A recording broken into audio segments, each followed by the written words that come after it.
I'm very happily married, but I do worry quite a bit about this generation of men and just what their romantic prospects look like nowadays. That is to say, above and beyond the insane-looking ambient attitudes fostered by the mainstream media about what normative, healthy, loving relationships should be, it seems to me that certain places in the United States actually encourage cultural norms that are even more pathological. New York produces and attracts career-obsessed social climbers, LA produces and attracts appearance-obsessed sociopaths, and Portland, Oregon acts as a national bug light of sorts for the worst types of women of them all. To show you what I mean, let me introduce you to the 21-year-old woman who produced this recent headline. Police identify women arrested in downtown Portland garage after gun scare.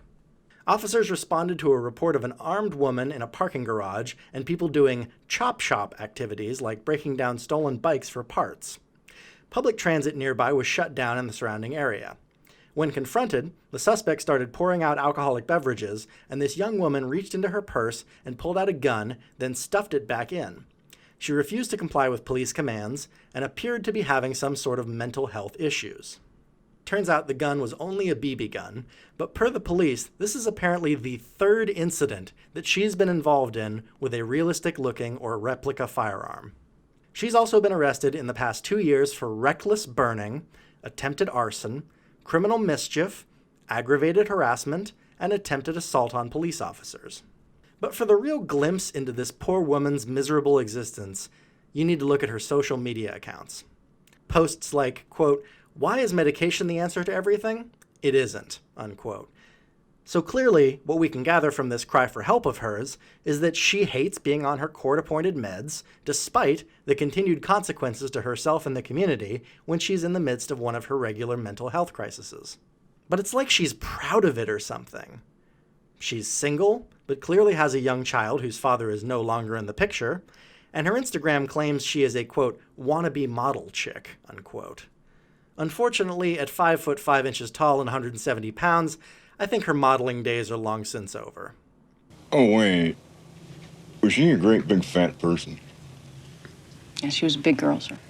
Clearly, she doesn't see her own culpability or have much remorse for her criminal activities, which you can see from her hashtag #FuckThePolice posting. She has multiple facial piercings. She claims that the Department of Homeland Security is Facebook stalking her. She used to work at Chipotle. She posts pictures of her flabby body and unappealing boobs in a bikini with a pack of Newports in the shot. She posts about how she had to move out of her previous apartment because her ex-roommate fell in love with her and was mad that she didn't want to be more than just a friend. She admits to being an asshole who gets her way because she's intelligent and her way makes more sense, etc. So why am I picking on this poor girl with obvious serious mental health and likely substance abuse problems? Because I want to warn young guys that this is the main type of girl in Portland. They're not all this bad, obviously, but this is the kind of insane, drug-addled, leftist, void of personal responsibility that are not the exception to the rule here. And allow me to tell you from personal experience, nothing good comes from subjecting yourself to their orbit of madness and grotesqueries. Under no circumstances should you have sex with someone who shares any of this woman's personality traits. She already has a kid, which is proof that she fooled some other poor soul, but her next kid that she abandons to move out into the woods to do peyote or live in a log cabin commune does not have to be your kid. So why does Portland reliably produce this kind of miserable wretch? I think it has to do with the attitudes being reinforced by our local culture. Take, for instance, this article, which I asked my lovely wife to read for me, about an Oregon housewife who decided to live as if it were still in the 1950s, and how triggered this was for a local woman journalist covering this story. Clearly, this set off a lot of deep-seated insecurities that she hasn't dealt with about her own marriage and what it means to be a woman. And I'll be chiming in with my commentary periodically as my wife reads the article. Take it away, sweetie. A Hillsborough woman is romantically spoiling her husband like a 1950s housewife, but being a 50s housewife was a terrible job. Commentary by Lizzie Acker.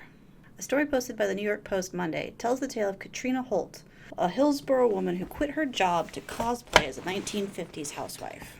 Let me start by saying kudos to Holt for using her 2019 freedoms to follow her 1950s dreams. Everyone should be so lucky as to get to decide what they wear and how they spend their time. Wait. This woman doesn't owe the feminist movement anything for her ability to dress up and be a full-time housewife who treats herself and her husband like a 1950s stereotype. If not for the feminist movement, that would have been the default position for her. What the fuck is this op-ed writer talking about?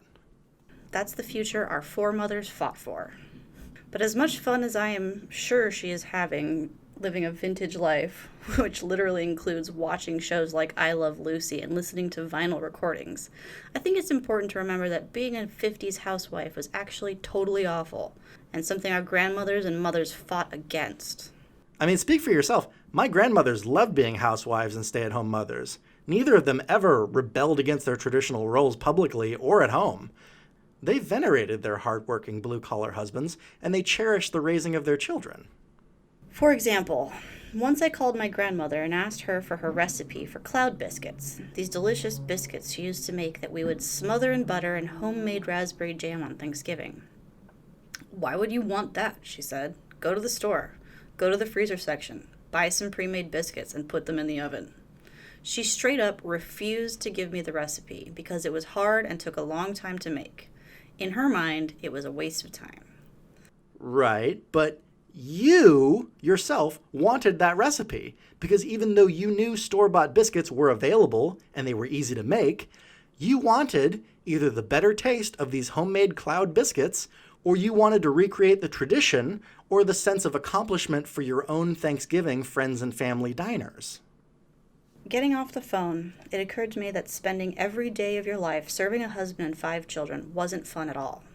And then there are the grandchildren who eventually come along demanding cloud biscuits, a whole new expanded set of people to feed. She was basically a captive to those hungry mouths, cooking scratch meals 3 times a day. When she wasn't trapped in the kitchen, she had to keep the house clean, make sure she looked good enough to be socially acceptable, and make sure her kids and husband looked good enough to be socially acceptable. And she had no days off. I know my grandma loves her kids and her grandkids, her husband and the life she led, but man, it must have been a lot of thankless, mindless labor. No wonder everyone went all in on processed foods when they came around. And obesity and cardiovascular illness skyrocketed as a result of the decline in home-cooked meals. I'm so happy you ladies don't have to do such boring drudgery to feed your loved ones anymore, but let's not pretend that that didn't come at the cost of years off of millions of people's lives. Imagine the nice break something like a microwave dinner would give a woman working unpaid for her family every single day. I also had another grandma. She was a scholar who helped found the Center for Study of Women in Society at the University of Oregon. She was a pioneering second-wave feminist who wrote books, gave lectures, and traveled the world. So she was a second-wave feminist? Would it be safe to assume that you're a third-wave feminist then? But she did all of that after divorcing my grandpa, when most of her kids were out of the house. Is it really a ringing endorsement that she had to get a divorce in order to be the best feminist she could be? This reminds me of one of my favorite jokes. Nah, my father's a women's rights activist. Your dad? Yeah. Not your mum? No, Mum, no. Dad wouldn't allow that. No way. Back then, in the 50s and the 60s, there was no illusions about women having it all. How could that even possibly happen? If you were taking care of a family, waiting on your husband, you had no time to follow your dreams unless you made that your dream. We need to destroy this whole having it all nonsense. No one in the history of the planet ever told men the lie that they could have it all. Why the fuck should women think they're any different? Really, you think you can go 100% as far in your career while sacrificing nothing towards raising your kids and having a loving, healthy relationship with your husband? You think it's realistic to expect that the level you'd achieve in your career if you were single, childless, and completely career-oriented is the same level you'd achieve if you had a husband and children that require your time and attention? Grow up. If you want to have a secondary income, or your husband loses his job, or you just don't find being a stay-at-home wife and mother stimulating enough to occupy your time, fair enough. But don't call that having it all. That's just... Having it all is a pathetically frail mirage. A lot of women took that approach. We call it Stockholm Syndrome now. We call it Stockholm Syndrome now. And of course, these women I am talking about were upper middle class white women.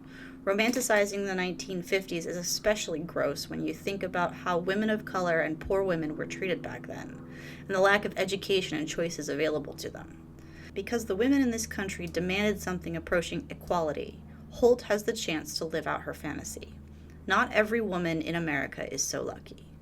We still don't have pay equity. Firstly, her pay equity line needs to be dealt with. Anytime anyone uses the term equity, you should be leery. They don't mean equality under the law. In terms of what this dumb broad is arguing, if you take all the money that men earn in a year in America and compare it to all the money that women earn in a year in the United States, women earn substantially less as a group. But men and women choose different majors in university on average, choose different types of jobs on average, they work different hours on average, negotiate for raises and promotions differently on average, and are not equal in terms of which gender works full-time versus part-time more often. Given all these differences in choices made by men on average that are not being chosen by women, is it really not surprising that in our mostly meritorious free market capitalist system, men are making more money on average? And if you account for men versus women working in similar jobs, at similar hours, and with similar educational backgrounds, the average difference in earnings becomes negligible. And in many states, we still don't have autonomy over our own bodies. Jesus. As far as not having autonomy over your own bodies, clearly this is a veiled reference to abortion rights. Federal law, per Roe v. Wade, allows women in every state in the union to have abortions. And I'm not even going to touch the argument over whether it's, quote, the woman's bodily autonomy, unquote, or the body of an unborn human being inside of a woman's body being murdered. Poor women and women of color still lack the opportunities of their wealthy and white peers. And while it's getting better, women are still expected to be responsible for the emotional labor of running a household and raising the children. Oh, you don't want it to be the expectation that women should be the de facto children raisers? Well, then you should join men's rights activists in challenging the sexism of divorce court judges overwhelmingly siding with women getting full or majority custody of children. Oh, wait, that kind of sexism might benefit you someday. Well, we wouldn't want to put ideological consistency over playing both sides of the fence for women to get what they want. But at least we can get jobs. At least we don't have to sew our own clothes, wear a full face of makeup every day, and spend hours making cloud biscuits some ungrateful kid will gobble up, barely remembering to say thank you. Or you could raise your kids better to be grateful for the effort you put into giving them delicious, nutritious meals that they know that you cared enough to work hard on for them.